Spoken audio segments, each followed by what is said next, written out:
18절입니다.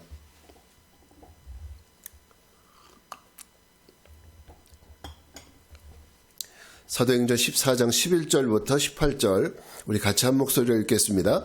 마침 세 사람이 죄송합니다.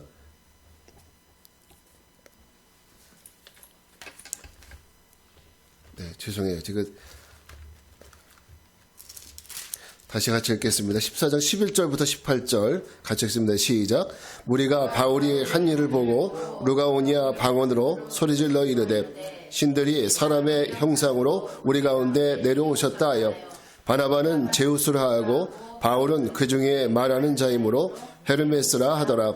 시외 제수스 신당의 제사장이 소와 화환들을 가지고 대문 앞에 와서 무리와 함께 제사하고자 하니 두 사도 바나바와 사울이 듣고 옷을 찢고 무리 가운데 뛰어 들어가서 소리질러 이르되 여러분이여 어찌하여 이런 일을 하느냐. 우리도 여러분과 같은 성정을 가진 사람이라.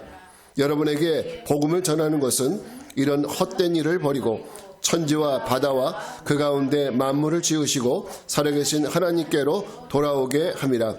하나님이 지나간 세대에는 모든 민족으로 자기들의 길들을 가게 방임하셨으나 그러나 정언하지 아니하신 것이 아니니 곧 여러분에게 하늘로부터 비를 내리시며 결실기를 주시는 선한 일을 하사 음식과 기쁨으로 여러분의 마음에 만족하게 하셨느니라 하고 이렇게 말하여 겨우 무리를 말려 자기들에게 제사를 못하게 하니라. 아멘.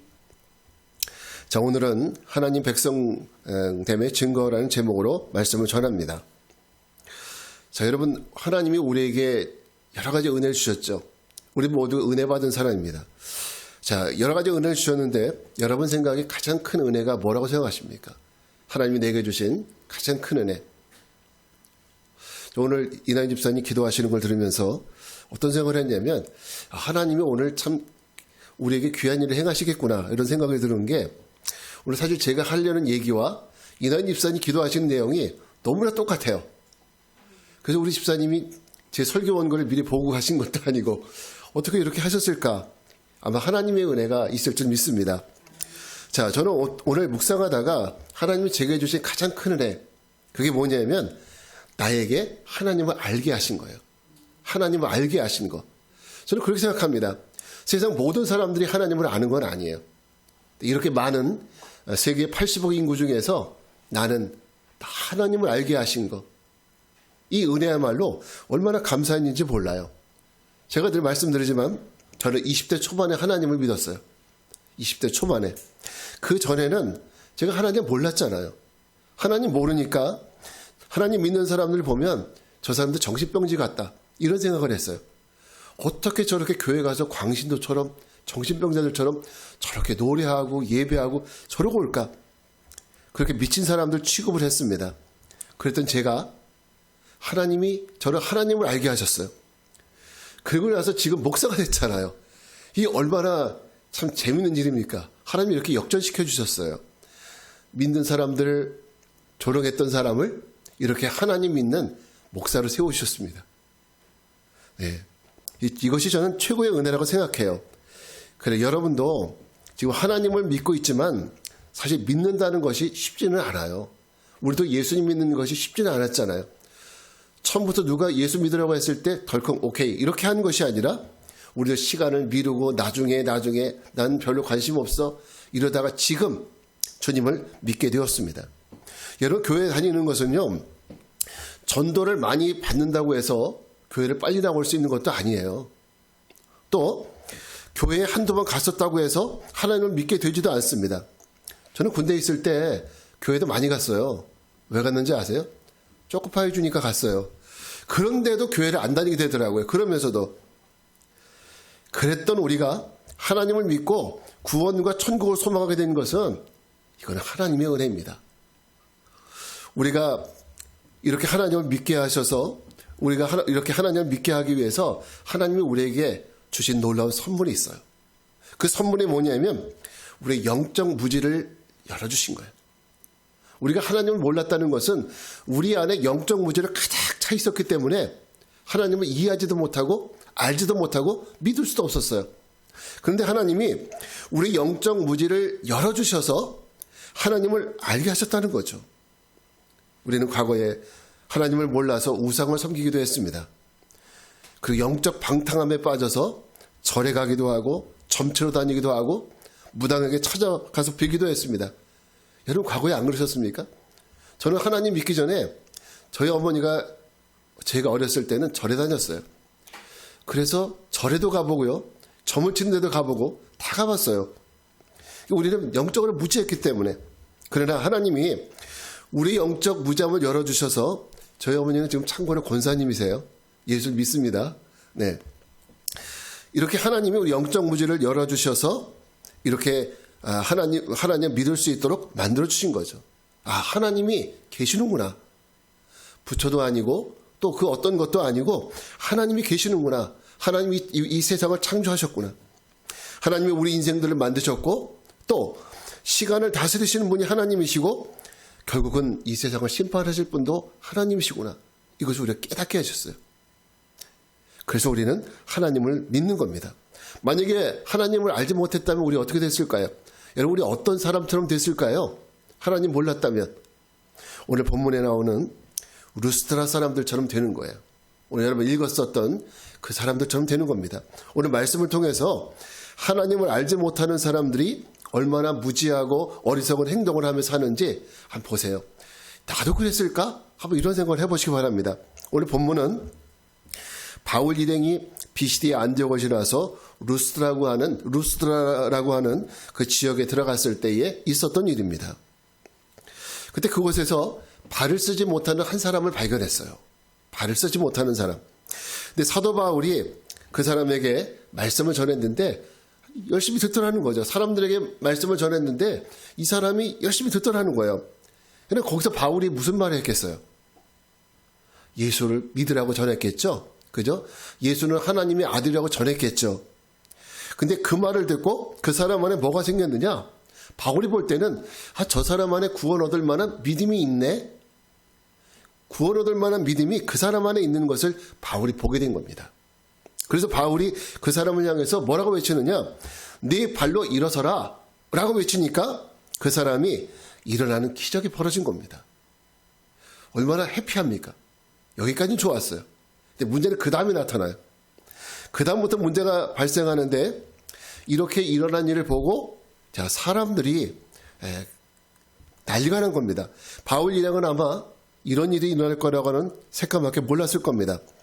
이 상황을 지켜보던 루스드라 사람들이 바울 일행을 보고 뭐라고 하냐면 신이 사람의 형상으로 우리 가운데 내려오셨다. 이렇게 하는 거야. 이 사람들이 왜 이런 얘기 하냐면 과거에 옛날 그들 전설이 있어요. 전설 가운데 있는데 옛날에 제우스 신이 사람의 형상으로 왔는데 그 신을 몰라봐서 그 동네 사람들 전부 전멸당했다는 이런 사건들이 있었다라는 전설이 있었어요. 그래서 이 사람들이 바울과 바나바가 하는 일을 보면서 신이 왔다 이렇게 생각을 하는 거예요. 더군다나 성 외곽에서 제우스 신을 섬기던 제사장도 이 얘기를 듣고 어떻게 합니까? 소와 화환을 가지고 와서 바울과 바나바 앞에서 제사를 드려요. 전설 속에 나오는 그 이야기를 듣고 그들이 그렇게 하는 겁니다. 여러분 참 우스꽝스럽죠. 사람한테 이렇게 절하고 우상으로 섬기려고 하는 걸 보면 말이죠. 그런데 이것이 하나님을 알지 못하는 사람들의 전형적인 모습이에요. 하나님을 알지 못하는 사람들은 엉뚱한 데다 대고 하나님인 줄 알고 절해요. 여러분 지금은 우리가 우습게 생각하지만 옛날에 우리도 우리 마을에서 가장 크고 오래된 나무에다가 절하고 그랬어요. 그죠? 뭐 이상한 거 막 걸어놓고 그게 마치 신이다 우리 지켜줄 것처럼 그렇게 했습니다. 그죠? 나무뿐입니까? 산에 가서 고사도 지냈죠? 그죠? 뿐만 아니라 뭐 바다에 사는 사람들은 고기를 잡는 사람들은 바다의 신에게 또 절하지 않습니까? 하나님을 알지 못하면요 이렇게 지금 우리가 생각하는 것처럼 무지한 짓을 하는 거예요. 하나님을 알지 못하면. 근데 우리를 하나님 어떻게 하셨어요? 하나님을 알 수 있는 은혜를 주신 거죠. 하나님을 아는 지혜, 하나님을 아는 지식, 이거 주신 거예요. 그래서 우리는 뭐가 되었습니까? 우리가 하나님을 알게 하심으로 우리가 하나님을 믿고 이제는 뭐가 됐느냐? 하나님의 거룩한 백성이 된 거예요. 하나님의 거룩한 백성. 그렇습니다. 하나님은 우리로 하여금 하나님을 알게 하셔서 우리를 하나님의 백성으로 삼아주신 겁니다. 만약에 우리가 하나님 알지 못하면 하나님 백성이 될 수가 없는 거죠. 우리로 하여금 하나님 알게 하셔서 하나님 백성 되게 하셨어요.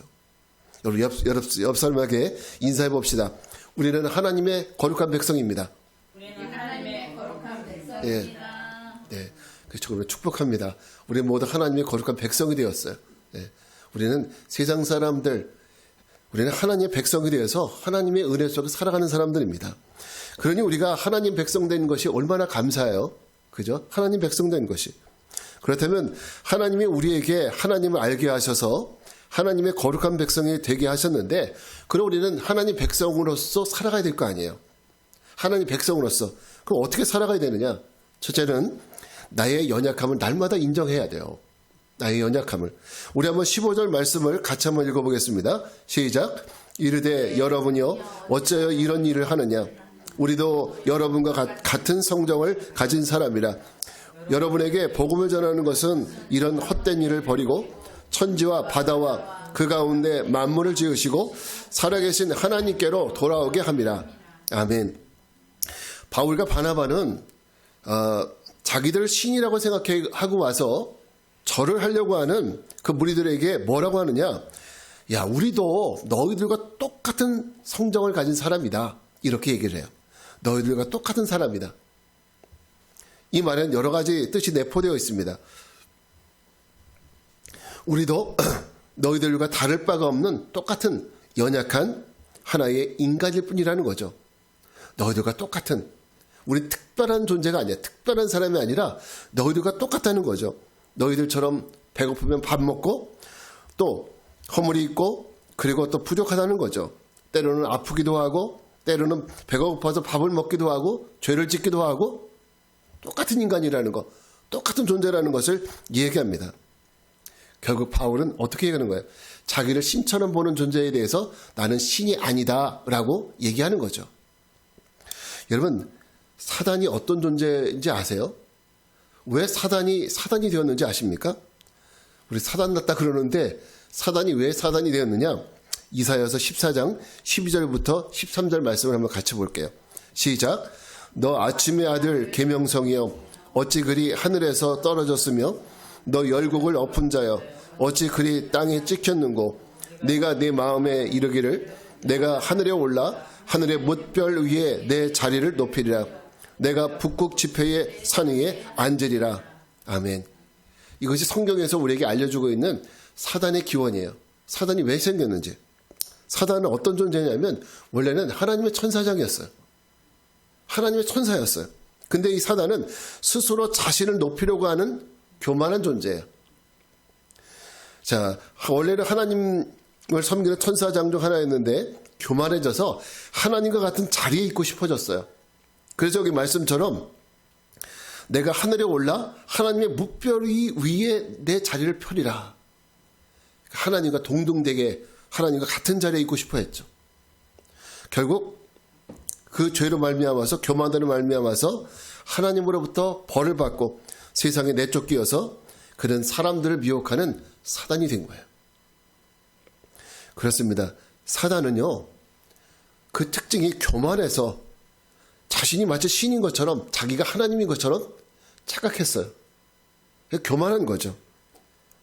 그래서 이 사단이 주로 사람들에게 주는 것 중에 하나가 바로 교만이에요. 교만이 사단이 주는 마음입니다. 여러분 요즘에 그 TV나 가끔씩 뉴스에 많이 나오는 것이 넷플릭스 그 다큐멘터리 나는 신이다라는 프로그램 혹시 그거 들어보셨어요? 거기 나오는 이단들 그 나오는 거 보셨어요?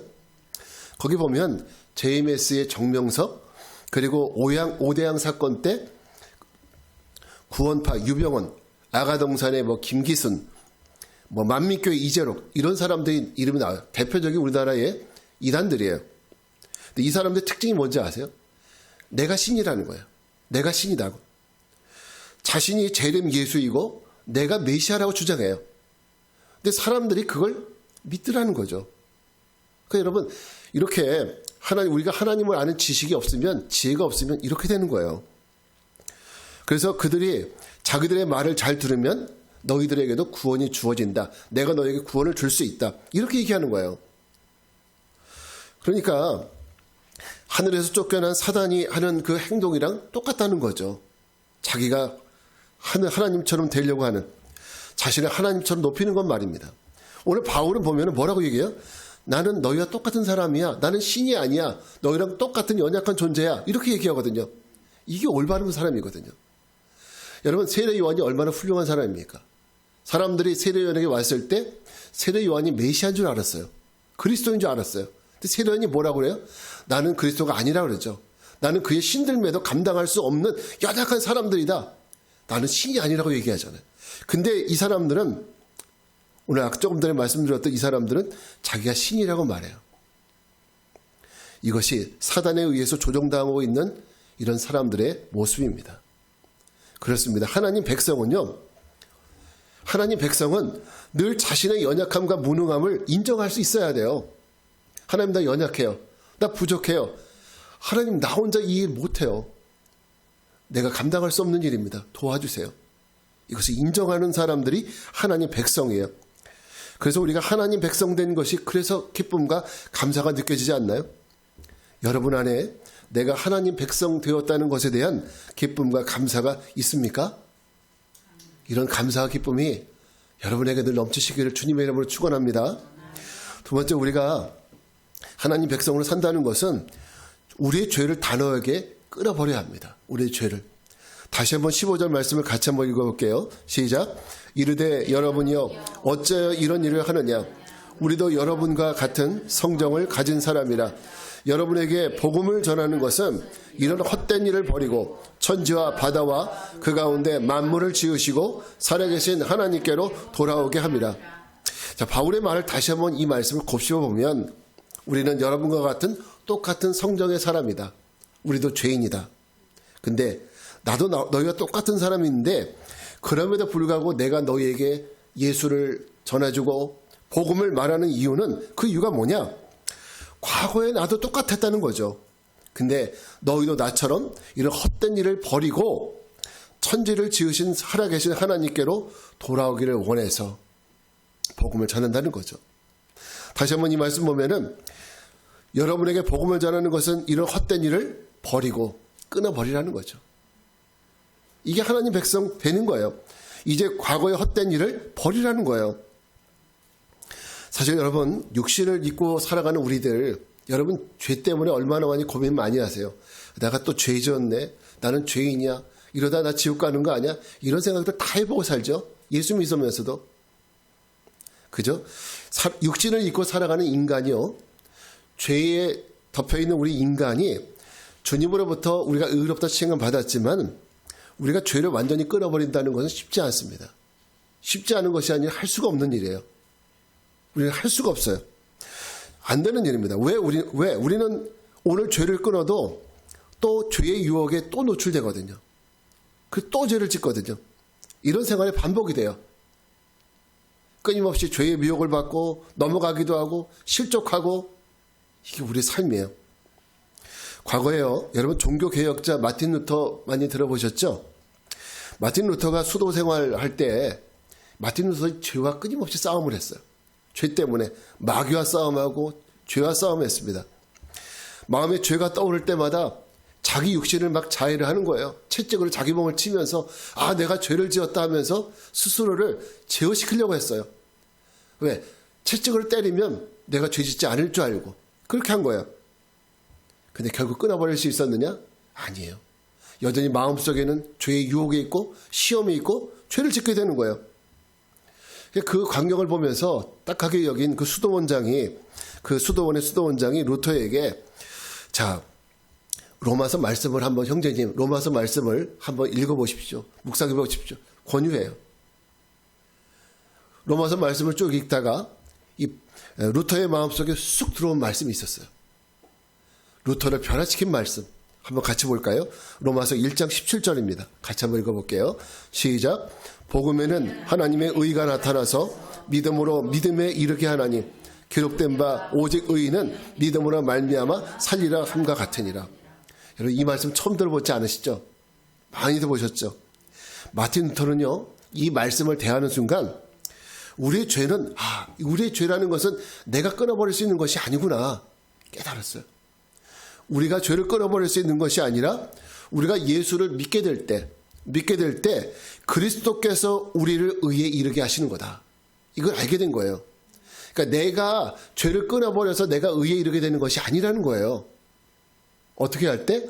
내가 예수를 믿게 될 때, 내가 예수를 믿을 때 그때 주님이 우리를 의에 이르게 하신다. 이거 깨닫게 됐어요. 그러니까 몸에 자해를 하고 그럴 필요가 없는 거죠. 우리는 어차피 연약한 인간이에요. 내가 그렇게 행동함으로 죄를 끊어버릴 수 있는 것은 아니었습니다. 이때부터 루터는 이 말씀을 깨닫고 난 후에 믿음의 사도가 된 거예요. 그렇습니다. 사실 우리는 내가 각자 내 죄를 끊어버리기 위해서 나름대로 노력을 합니다. 뭔가 안 하려고 하고 완벽하게 끊어버릴 수 없어요. 이런 노력들이 필요하긴 하지만 그렇다고 해서 그것 때문에 내 죄가 완벽하게 끊어질 수는 없어요. 단지 우리는 내 죄가 발견되는 모든 순간순간에 내 죄들에 대해서 하나님 앞에 겸손함으로 고백하는 것이 중요해요. 하나님, 내가 이런 죄를 졌습니다. 용서해 달라고. 이거 중요합니다. 이걸 해야 돼요. 그러니까 회개를 하지 말라는 게 아니라 회개를 하셔야 돼요. 그때 하나님의 주님의 의로움을 우리가 입을 수 있다는 거예요. 내가 그분 앞에 겸손한 마음으로 내 죄를 고백하면 주님은 우리를 긍휼히 여기셔서 우리의 죄를 사해 주시는 거예요. 주님의 의로우심을 입게 되는 거예요. 그러니까 내가 죄를 못 끊어요, 절대. 주님께 고백하고 주님의 의로우심의 은혜를 우리가 누리는 것입니다. 여러분 하나님 백성은요, 죄가 하나도 없어서 하나님 백성이 아니에요. 죄가 하나도 없는 사람이 하나님 백성이 아닙니다. 죄는 있지만 하나님께서 그 죄를 가증히 여긴다는 것을 알고 그 죄를 하나씩 날마다 끊어버리려는 삶을 살아가는 이 사람들이 바로 하나님 백성들이에요. 이해하십니까? 여러분, 우리가 그런 노력을 행할 때 우리는 하나님 백성으로 내가 올바로 살아갈 수 있음을 깨닫게 되는 것입니다. 여러분, 하나님 앞에 내가 내 죄를 끊어버리는 이런 삶을 사시기 바랍니다. 하나님 앞에 고백하고 나갈 때 주님이 우리를 의롭게 해주시는 이런 놀라운 은혜가 있을 줄 믿습니다. 마지막 세 번째는 하나님 백성으로 사는 삶은 오직 하나님만 섬기는 사람이어야 돼요. 하나님만 섬기는 삶. 우리 다시 한번 15절 말씀을 읽겠습니다. 시작. 이르되 여러분이여 어찌하여 이런 일을 하느냐. 우리도 여러분과 같은 성정을 가진 사람이라. 여러분에게 복음을 전하는 것은 이런 헛된 일을 버리고 천지와 바다와 그 가운데 만물을 지으시고 살아계신 하나님께로 돌아오게 합니다. 아멘. 여러분, 만약 어떤 사람이 한 주는 교회 나갔다가 그 다음 주는 친구 따라 절에 갔다가 그 다음 주는 또 친구 따라 점쟁이 찾아갔다가 그 다음 주 피곤하니까 집에서 잠자고, 여러분, 그 사람은 기독교인입니까? 불교인입니까? 도대체 그 사람 정체성은 뭐예요? 정체는 뭐예요? 무속인입니까? 사실 이것도 아니고 저것도 아니고, 그죠? 뭐라고 말할 수 없는 정체가 모호한 사람입니다. 마찬가지로 우리가 정말 하나님 백성이라면 우리는 하나님 한 분만 섬기는 사람이 되어야 돼요. 하나님 한 분만. 여러분, 십계명 아시죠? 십계명이 출애굽기 20장에 나오는데 십계명에 보면 가장 중요한 계명이 뭡니까? 오직 여호와 하나님만 섬기라는 거 아닙니까? 한번 같이 볼까요? 출애굽기 20장 3절부터 4절 말씀입니다. 같이 한번 읽습니다. 시작. 너는 나 외에는 다른 신들을 내게 두지 말라. 너를 위하여 새긴 우상을 만들지 말고 또 위로 하늘에 있는 것이나 아래로 땅에 있는 것이나 땅 아래 물속에 있는 것에 어떤 형상도 만들지 말며. 여러분, 이 계명을 잘 한번 생각을 해보세요. 그래서 다른 신들을 내게 두지 말라고 하는 것이 첫 번째 계명이고, 이게 하나님이다, 저게 하나님이다 하면서 동상을 만들거나 조각을 만들거나 이런 거 하지 말라는 거죠. 이게 두 번째 계명이에요. 결국 하나님 백성은 그 입에서 다른 신의 이름을 부르지도 말고 오직 하나님의 이름만 부르고 오직 하나님만 경외하는 사람이, 이런 사람이 하나님 백성이라는 거예요. 어떤 그리스도인들 중에서는요, 난 뭐 교회 권사인데 뭐 내가 신앙생활 10년만 했어, 20년 했는데 이러면서 담대하게 나는 뭐 무당만 나도 괜찮아, 나는 다 이길 수 있어, 내가 영적으로 세, 영권이 세, 이러면서 점쟁이 찾아가고 이런 분들도 개중에 있다는 소문이 들려와요. 근데 여러분, 그건 1차적으로 그 사람에게는 어떤 문제가 있느냐, 그 사람은 하나님 백성된 자격이 없다라는 것을 스스로 증명하는 거예요. 하나님 백성이 어떻게 그렇게 할 수 있습니까? 이거는 나는 하나님 백성 아닙니다라는 증거예요. 또 2차적으로는 그것은 하나님이 싫어하시는 일이세요. 하나님이 가증히 여기시는 일이고, 그렇기 때문에 하나님 백성될 자격이 없는 거예요. 그런 사람들은. 혹시 주변에 나는 교회 다니네 하면서 지난주에 절 갔다 왔다, 점쟁이 찾아왔다 하는 사람들에게는 여러분, 당신은 하나님 백성 아니에요. 그렇게 얘기하시면 돼요. 절대 아니에요. 그런 사람들은. 여러분, 내가 하나님만 섬기겠다고 생각하면 하나님을 제대로 섬겨야 됩니다. 제대로. 내가 하나님 백성이라면 온전하게 하나님 백성이 돼야 돼요. 우리가 신앙생활하는 거 절대 우리가 취미생활하는 거 아니에요. 예수를 모르는 사람들은, 하나님 모르는 사람들은 그냥 신앙생활이라고 해요. 마치 취미생활이 하나인 것처럼 저것도 저 사람의 어떤 성격, 적성인가 보다 이렇게 생각을 하는데, 신앙생활은 절대 그런 게 아니에요. 신앙생활은 내 영혼의 문제이고 내 생명의 문제입니다. 이것이 바로 신앙에서 해결되는 거예요. 그래서 여러분, 우리가 신앙생활하는 것이 취미생활이 아니기 때문에 교회가 나올 수 있으면 나오고 못 나오면 안 나오고 상황이 되면 나오고 이렇게 하면 안 돼요. 이것은 하나님을 온전히 섬기는 것이 아닙니다. 하나님을 섬기려면, 우리가 하나님 백성으로서 온전히 섬기려면 어떻게 되느냐? 절단하시기 바랍니다. 전심으로 섬기자. 전심으로 섬기자. 그래요. 이게 필요해요. 전심이라는 게 뭔지 아세요? 저를 따라합시다. 온 마음과 뜻과 정성과 심지어는 목숨을 다하여 이렇게 섬기는 게, 이게 전심이에요. 이게 전심이라고요. 왜 이게 전심인지 아세요? 하나님이 우리를 이렇게 사랑하셨기 때문에. 하나님이 우리를 마음을 다하고 뜻을 다하고 정성을 다해서 심지어는 아들의 목숨까지 주셨잖아요. 이렇게 사랑하신 것이 하나님의 사랑이에요. 그 우리도 하나님을 어떻게 사랑해야 되느냐? 그와 같이 사랑해야 되는 거죠. 마음과 뜻과 정성과 심지어는 내 목숨을 주도록. 그래서 초대교회 많은 성도들이 자기 목숨을 내놓고 예수님을 믿은 거예요. 하나님이 우리를 그렇게 사랑하셨기 때문에 자기 목숨을 내놓더라도 주님을 포기하지 않은 겁니다. 근데 이것이 어떻게 취미생활이에요? 이것이 어떻게 그 사람의 성격이에요? 그게 아니죠.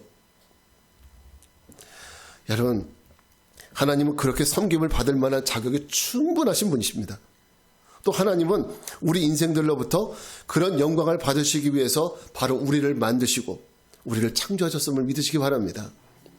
그러려면요, 우리가 전심으로 주님을 섬기려면 우리의 일의 우선순위, 시간의 우선순위 이거 분명히 가지셔야 돼요. 이거 안 하면은요, 이 바쁜 세상 속에서 주님을 섬길 수가 없어요. 할 일이 너무 많은데 뭐 세상에 우리 얼마나 바쁘게 삽니까? 그렇기 때문에 교회 나오는 일도 사실 쉬운 것이 아니에요. 내가 정말 하나님 백성이라면 하나님을 예배하는 시간, 이 시간만큼은 내가 절대로 주님께 드리겠다. 내가 하루 말씀 한 구절 읽는 시간, 이 시간만큼은 내가 정확하게 떼어놓겠다. 내가 하루 10분이 되든 30분이 됐든 하나님 만나는 기도 시간을 꼭 만들겠다. 우리 옛날에 학교 다닐 때 계획표 많이 짰잖아요. 시간의 계획표를 만들고 스마트폰에다가 저장을 좀 해놓으세요. 그래서라도 우리가 하나님 앞에 온전한 마음으로 섬길 수 있어야 할 점이 있습니다. 자, 오늘 우리는 하나님 백성됨의 증거라는 제목을 가지고 말씀을 나눴습니다. 하나님이 우리에게 하나님을 아는 지혜를 주셨고요. 그래서 우리는 하나님을 믿어서 우리는 하나님의 거룩한 백성이 되었습니다. 그리고 하나님 백성의 삶에 대해서 오늘 생각을 해봤습니다. 여러분, 이제는 더 이상 우리가 무지해서 옛날처럼 죄 가운데 살아가는 인생이 되지 마시기 바랍니다. 주님이 알게 하신 지혜로 하나님의 거룩한 백성으로 살아가는 우리 모두가 되시기를 주님의 이름으로 축원합니다. 그래서 우리는 우리의 죄인됨을 인정해야 되고요. 죄를 끊어버려야 되고 오직 유일하신 하나님만 섬기는 이런 사람들이 되어야 합니다. 여러분, 이렇게 살아간다면 주님이 우리에게 이렇게 살아갈 수 있도록 이 한 주간도 힘주실 겁니다. 내가 그렇게 살아가려고 하면 내 힘으로 하는 거 아니에요. 주님이 그렇게 살아갈 수 있도록 우리에게 힘주실 줄 믿습니다. 그리고 그렇게 도우실 하나님을 기대하시고 의지하시고 나가는 우리 모두가 되시길 바랍니다. 자, 이 자리에서 일어나셔서 우리 같이 찬양하겠습니다. 우리는 주의 백성이오니 찬양하고 기도하겠습니다.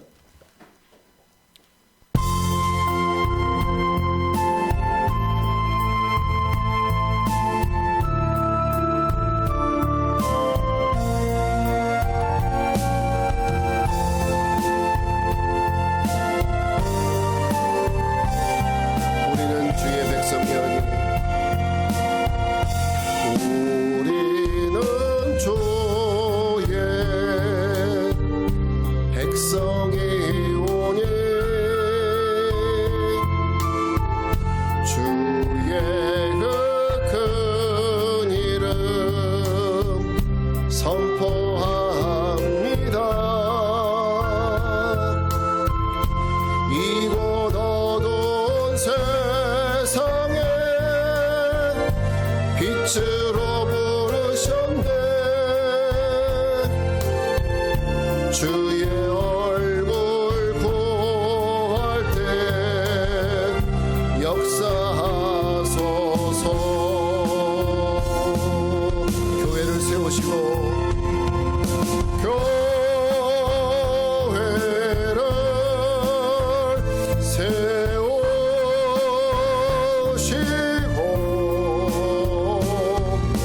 이 땅 고쳐주소서. 주님 나라 임하시고 주님 나라 임하시고 주 뜻 이루어지이다. 우리 같이 기도하겠습니다. 그렇습니다. 우리는 하나님의 거룩한 백성들입니다. 하나님은 무지한 우리들을 깨우치셔서 하나님을 알게 하시고 하나님을 믿어 거룩한 백성이 되게 하셨습니다. 그러므로 우리는 하나님의 세상에서 사람들에게 인정받으려 살아가는 사람들이 아니라 하나님이 기뻐하시고 하나님이 높여주시는 삶을 살아야 할 줄 믿습니다. 오늘 우리 함께 기도합시다. 주님, 우리로 하여금 우리를 하나님 백성 삼으신 주님의 은혜를 기억하며 하나님 백성으로서 합당한 삶을 살아갈 수 있도록 우리를 인도해 달라고 주님의 이름 한번 부르고 기도하겠습니다. 주여, 은혜와 자비해 주님 감사합니다. 오늘 우리 함께 하시고 모든 우리의 삶을 지켜주신 주님의 은혜에 감사합니다. 우리를 하나님의 거룩한 백성으로 삼아주셨음에 감사합니다. 우리가 하나님 백성 아버지 되는 것이 얼마나 그것이 값지고 크신 은혜인 줄 모릅니다. 우리같이 연약한 우리들을 아버지 안으로 들어주시고 깨우쳐주시고 하나님 영적 부지를 열어주시어서 주님을 믿을 수 있도록 하나님의 거룩한 백성 되게 하심을 감사합니다. 주님, 그렇습니다. 우리같이 연약한 사람들 아버지 들어주셔서 아버지 이끌어주셨사오니 더욱더 하나님을 의지할 수 있도록 도와주시고 자격 없는 우리들을 도와여서 하나님의 놀라운 역사를 이루어주시옵소서. 하나님의 나라가 이 땅 가운데 임하게 하여 주시옵소서. 그래서 주님의 영광만을 위해 살아갈 수 있는 우리 모두의 삶이 될 수 있도록 주여 도와주시기 간절히 기도하고 원합니다. 주님 백성으로서 합당한 삶을 우리 모두가 살아갈 수 있도록 아버지 인도하여 주시옵소서. 거룩하신 주님, 진실로 자격 없는 우리를 사랑하셔서 불러주시고 하나님 백성 삼아주신 은혜에 감사를 드립니다. 이제 우리는 하나님의 거룩한 백성된 자들로서 그의 합당한 삶을 살아가도록 인도하옵소서. 우리의 연약함을 인정하며 주님의 도움을 구하는 삶을 살게 하시고 날마다 나의 죄를 끊어버리는 삶을 살게 하시고 이제로부터는 영원히 하나님 한 분만을 온전히 섬길 것을 결단하게 하여 주시옵소서. 지금은 성부, 성자, 성령, 삼위일체 하나님의 은혜와 평강이 하나님의 거룩한 백성으로 합당하게 살아갈 것을 결단하고 세상을 향해 나가는 모든 성도들 위해 이제로부터 영원까지 함께하옵시기를 간절히 축원하옵나이다. 아멘. 주여.